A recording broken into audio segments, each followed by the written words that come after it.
From LinkedIn News, I'm Leah Smart, host of Everyday Better, an award-winning podcast dedicated to personal development. Join me every week for captivating stories and research to find more fulfillment in your work and personal life. Listen to Everyday Better on the LinkedIn Podcast Network, Apple Podcasts, or wherever you get your podcasts.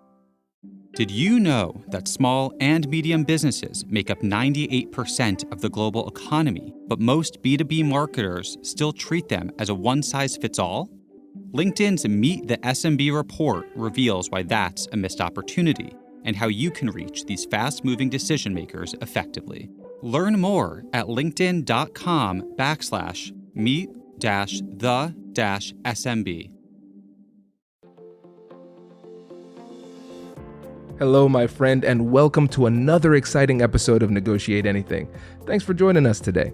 With over 10 million downloads and listeners from more than 180 different countries, it's dedicated listeners just like you who have made Negotiate Anything the #1 negotiation podcast in the world. I'm your host, Kwame Christian. I'm a business lawyer, mediator, author, and the proud CEO of the American Negotiation Institute.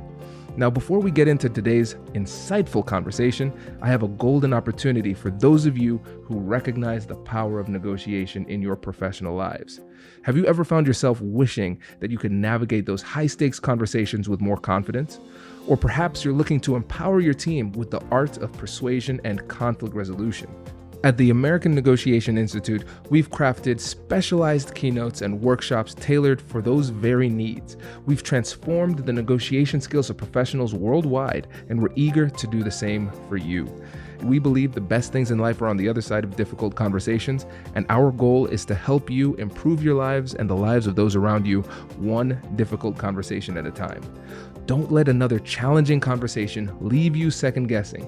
Click the link in the description to discover how we can help you find confidence in conflict, negotiate better deals, and have stronger relationships. Because in the world of business, every conversation counts. And now, without further ado, let's jump into the interview. Chim, thanks for joining us today. Thanks for having me, man. I'm excited. Yeah, me too. So how about you get us started by telling us a little bit about yourself and what you do? So Chimdi Chekwa, my background, I got a business degree at Ohio State, got my MBA. During that time, I also played college football, was able to play 6 years in the NFL. And now I do a few different things. I'm an entrepreneur. I work for a strategic intelligence firm that does market research and consulting. And I'm a part of a new startup in the NIL space that tracks objective metrics for a player to really determine what their marketability is and be able to identify what is my value from a name, image, and likeness standpoint. This is great, man. Yeah, we are excited to have you today because talking about these sports deals and new opportunities that exist for college athletes and actually all athletes now with this new NIL revolution that we've stumbled upon. It's really exciting. And you have been in this world your entire career in one way or another. So we're excited to get your perspective. And as far as setting the stage for the audience, first, we're going to talk about what these name, image, and likeness deals are and how it's different from the past. We'll start off with a brief overview there. Then we'll talk about the mistakes that people make when they're advocating for themselves, and then wrap it up by talking about what we should actually do in these negotiations to put yourself in a winning position. So let's start off with just an overview of the landscape for NIL deals. So what are the basic things that people need to know in order to understand what these deals are? So I would say, first of all, just understanding that a college athlete, a player in the past really couldn't make money off their name, image, and likeness. They couldn't get paid for the sport, for their performance. They had an agreement with the university was, if you had to play this sport, potentially on a scholarship or whatever that situation was. But ultimately, if you were to make money off that performance, it would deem you ineligible to actually play. Ever since a few years ago, players can now earn some type of money for what they do, giving them the power of taking their name, image, and likeness and be able to earn revenue off of that. It's an opportunity for a player to connect with brands or any other interested party who sees them as a valuable opportunity to marketing with them or some of those other things. And it allows them to now be able to take, that value that they're generating and actually do something with it to generate some type of income for it. So it's a new landscape, now allows the player to make money off their name, image, and likeness. Yeah, it's exciting because When you think about the NCAA, we understand that they're making a lot of money off of the athletes. Universities are making incredible amounts of money off the athletes. It's exciting to see now that athletes are having that opportunity. So, Jim, when we hang out all the time, I realize I haven't asked you this question. And maybe it's a little bit too hurtful. Maybe it hits a sore spot, but I'm still intrigued. So, have you thought about how different your collegiate life would have been if this decision was made like way, like when we were back in school? Most certainly. So I don't know if you remember, my senior year was the year of the tattoo gate. There was a certain amount of players, they got free tattoos. That was like the headline. Some memorabilia sold for dollars, which when you look back now, it's minimal in terms of how much money they actually make compared to how much guys are making today. It would have been a different world. I think my senior year, I was one of 5 players whose jerseys were sold in stores. It was great seeing people walk around the number 5 jersey in that year. But as a business student, I started to understand, like, somebody's making money off this 5 jersey, but I'm the one who's actually putting in the work to make it worth something. So, yeah, it would have been a completely different situation. And at the very minimal, I would have been able to more engage with those in the business world and try to figure out, okay, what can I do outside of football to start building something that can be long lasting and begin to explore entrepreneurship much earlier than after completely done with college football. That is a great answer. And I'll tell you, man, that's your maturity compared to me, because if I were in your position, I would have been, because we married our sweethearts from college, right? Yep. So I would have just been thinking, I thought you were going to say, man, I would have taken C out to like these nice restaurants, not just on the meal plan all the time. That's what I would have been doing. It's like, hey, Whit, we're going to eat some real food, not just burritos all the time. Yeah, I mean, it would have been some flossing too, man. I probably would have bought some jewelry and some other things as well. But at the minimum, I would have been able to really understand what it looks like to be able to launch a business, what it looks like to actually try to grow revenue and actually create something. There would have been some money being spent. At that age, being in college, not a ton of responsibility outside of schoolwork and football. And I would have did some damage there. I wanted to make sure we're on the same page. Right. Cool. Let's talk about some of the challenges people are facing with this, because every opportunity, we got positive sides, but we also have some of the negative sides. And so it's essentially like the wild, wild west now. So the doors have been blown open. So we can see the images of people who are getting paid what they deserve, and they're actually able to get a little bit of money while they're in college, which is great, while they're making money for so many other people. But then we've also seen some of the dark sides, some of the mistakes that people are making. So based on what you've seen, what are some of the biggest mistakes you're seeing people make when it comes to these negotiations? Yeah, I think just like anything new, I want to be clear with NIL, it's not the school can't actually perform it. It's really kind of in the player's hands to be able to go out there and attract potential businesses and others that may want to partner up, maybe brand their company so that that player can make money. So with that, there's not a lot of structure to the area. It's relatively new. There's not much in terms of standards. There's some tools out there like a Cloud Machine and others that are trying to provide that structure. So with a lack of structure, you think a young player, most players don't have a plan for it, right? So going into an agreement with a brand, not understanding what their value actually is. There's a lot of players who are taking very little money for something that adds significant value for a potential brand. Players that are trying to get too much money where these brands don't really value them in that way. It's hard because there's no specific standard. There's not a lot to look at to say, based on what I've done, what my viewership is, what my name recognition is, this is what I actually get for a specific type of engagement. And that's a challenge. Yeah, man, for sure. And that's the thing, because when people would complain about the NCAA rules, these rules are problematic. Now the rules have been removed. And now it's like, well, now that's problematic too in some ways, because we have a complete lack of structure. And you're right. When you think about young student athletes coming into these negotiations, they're going to be negotiating with people who have more business experience than them. So that could put you in a position, if you don't understand your value, where you could be taken advantage of. So we have the side of it where people are not getting paid what they deserve still, even though that these rules have been lifted. Then we have the other side, because sometimes people might be overvaluing themselves, and the market says that you are worth something, but not that. And those people can miss out on opportunities because they are approaching the negotiation too aggressively.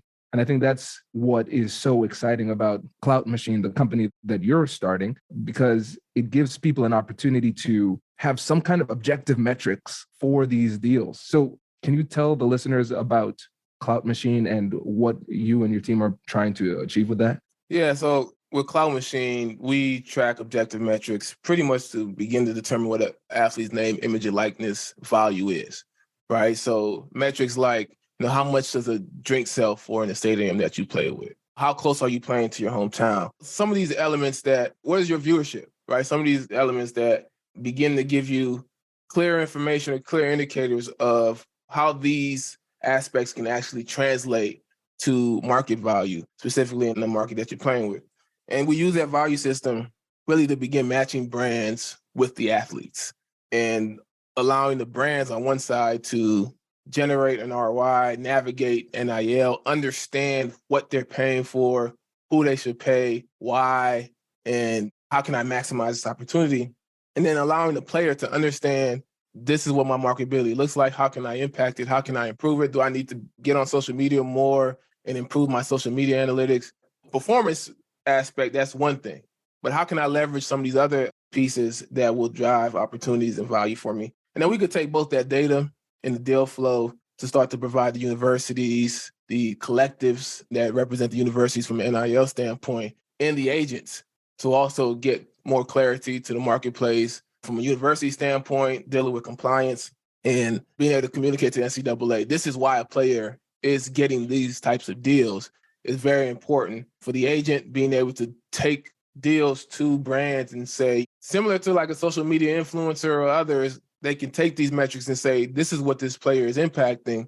He's looking for potential deal opportunities, and this is what the ROI looks like for you. I mean, for the collectives to be able to explain to a parent, this is how much your kid is worth based on what we see in the marketplace. I know one of the big challenges is there's no tools out there really determining what players are worth based on who they are, right? And we can compare players across different markets, different states, and explain why this player is positioned in this way from a marketability standpoint. And it doesn't stop there, right? Now that you know, now you can figure out, how can I impact it? How can I grow that? Which I think is important and is powerful when you are trying to do deals and trying to negotiate deals with brands as a young individual player, right? So I think it's a useful tool in that way.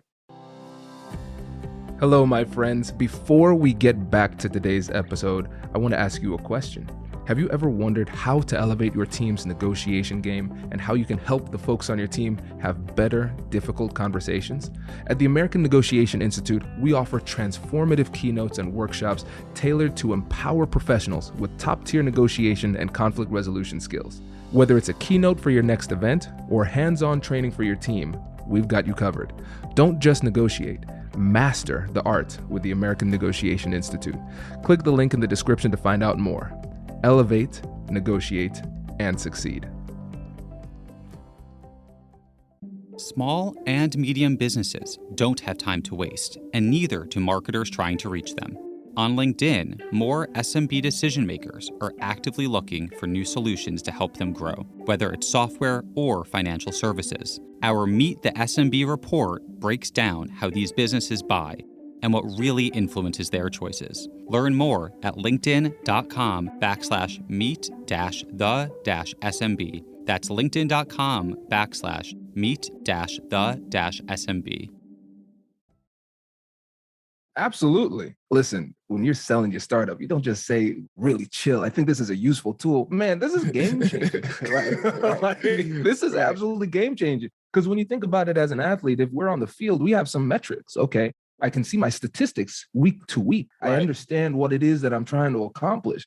But then we come into the business world, it's completely different. The metrics are murky in a lot of ways, especially because this is a brand new industry with brand new opportunities. So now what you're doing is you're creating a world where the student athletes can say, okay, if I want to get better deals, I need to work on these things.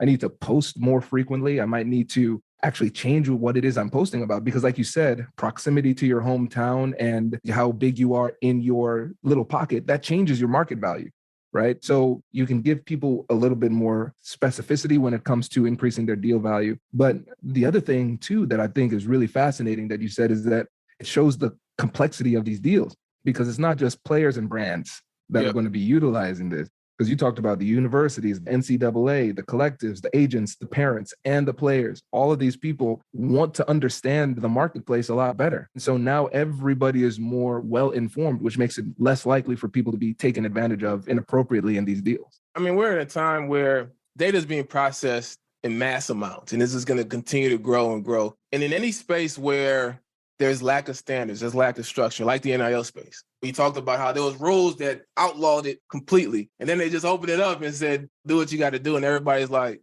well, we need some rules. You know what I'm saying? But the reality is there's so much lack of structure. And what Cloud Machine does, it starts to create that infrastructure for the space. And I truly believe it allows for the space to grow. When we have a common language where everybody can say, okay, based on this score, this is the type of player he is in terms of marketability. This is what he can impact. This is the return on investment. This is the value. When you have that common language, now you're able to actually do deals. Even if you're a brand that says, look, I'm selling a product that's sports related or may not be sports related, but I know I'm in a market where a lot of people are college sports fans. I think it's over like 50-something percent, 60% of the US are college sports fans. It's a great opportunity, but as a brand, it's like, who do I pay? What type of campaign do I do? Or what type of engagement do I do? Do I go pay the quarterback or do I pay the offensive lineman, right? And it's challenging to be able to do that. And then when you decide, okay, this is what we want to do, now how do I actually communicate to the player, right? So I send something out there and the player's like, that's not enough. I need more. So now you're going back and forth for maybe a couple weeks. And honestly, there's times during the season where a player's peak value, maybe after just a big game he's had, right? You want a deal to happen immediately. You want the ability to make this, to have this deal flow happen immediately, the least amount of friction as possible. That's kind of our approach. Automated score just continuously generated throughout the season. I mean, there's going to be some peaks, right? Guy just has a big play to win the game, peaks up, you can send him a deal immediately, and you can understand how much it's going to cost, right? You can understand what the range of value is for this type of campaign, this type of engagement. You can send the deal immediately. And he can accept or deny, or that process of communicating back and forth is much quicker and there's more clarity. And hopefully more and more can happen and we can grow the space more and more. And I truly believe when you create this type of infrastructure, you allow more money to flow into the space, which allows for more opportunity, not just in sports, but related to the NIL space in general, which I'm really, really pushing for long term. Yeah. Oh, this is exciting because when we chatted last time, that was one of the most interesting things about it. The fact that Cloud Machine actually updates your score every week, because just like in any other negotiation, the power dynamics will shift with time. But in college athletics, it shifts week to week. Week to week, yeah. That's really important. And if you understand the value of time, then it could really push that sense of urgency. Because I could see, for example, an athlete who is busy with being an athlete and working on school and all of those things. And then somebody comes to you with a deal that's okay. You're like, it's not my priority right now. And we might push it back a week, which seems insignificant. If you catch an injury or just have a bad game, you lose a lot of leverage. So that element of timing is really important. Super important. And that's kind of been the focus from our end. It's like, how can we improve the space? How can we make it better? How can we make deal flow simpler? How can we make it so that the brands can actually understand what an ROI opportunities look like? And how can we make it so that the players who are very, very busy, right? These are players, and typically when they're most valuable in terms of name, image, and likeness is when they have the least amount of time. How can we reduce some of the friction to help these brands navigate actually bringing deals to players in a way that aligns with their limited schedules and limited opportunities to actually perform some of these engagements? So that's been kind of our focus. Being a former athlete, I understand some of those challenges. So that's been my focus in advancing the Cloud Machine opportunities out there. I love it. And now let's paint a picture for some student athletes before we go about what the negotiation process could look like. So let's say they say, you know what, I like this. I'm going to get on Cloud Machine. Great. So I have a better idea of what my market value is. Now a brand reaches out to me. They're making an offer. I think I deserve more, and I want to begin this process. What advice would you have for them for how to go about handling that negotiation? I think my advice would be, one, to understand what you're looking for. I think one of the challenges is a lack of planning in terms of how do I maximize NIL opportunities Because to be honest, a lot of NIL opportunities just don't exist, right? So it's hard to create a plan when you're not getting the amount of opportunities that you would hope for, right? So random one-off opportunities come and then you kind of just go with the flow. But I would say create a plan. What do I want to do? How many deals do I want to make? When do I actually have time to execute on some of these things? It may be time just for social media posts and stuff like that during a certain period. Other times it may be time for me to physically go somewhere and do autograph signing or talk to a group or something like that. So have a plan for what type of engagements you would like to accept, right? From there, I would say with that plan, understand what that marketability looks like. What does your value look like? What would you be willing to accept for this type of engagement? And then what is happening with your peers? Just to give yourself a framework there, the biggest thing is be prepared to be responsive. If a brand reaches out, communicate clearly and directly those things that you're looking for, those things that you want, those things that you need. Look, this is my schedule. It's going to be hard for me to do these types of deals during this time period. My only opportunity is on this day when we're free. And this is my price, right? Cloud Machine isn't perfect.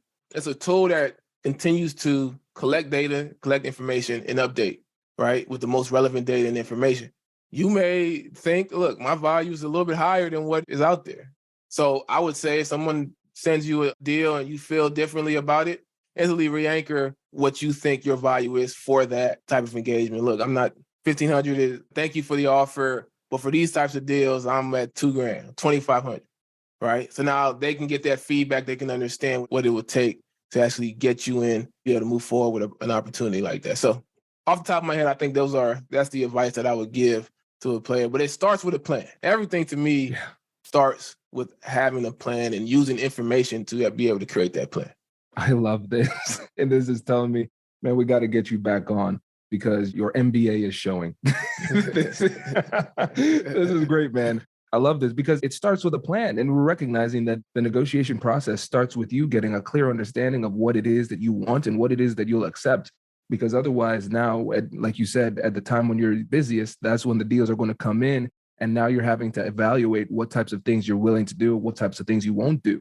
So talking it over with your team, your family, friends, before these opportunities start coming will help you to make better decisions in the moment. And then being responsive, that's challenging. It's easier said than done.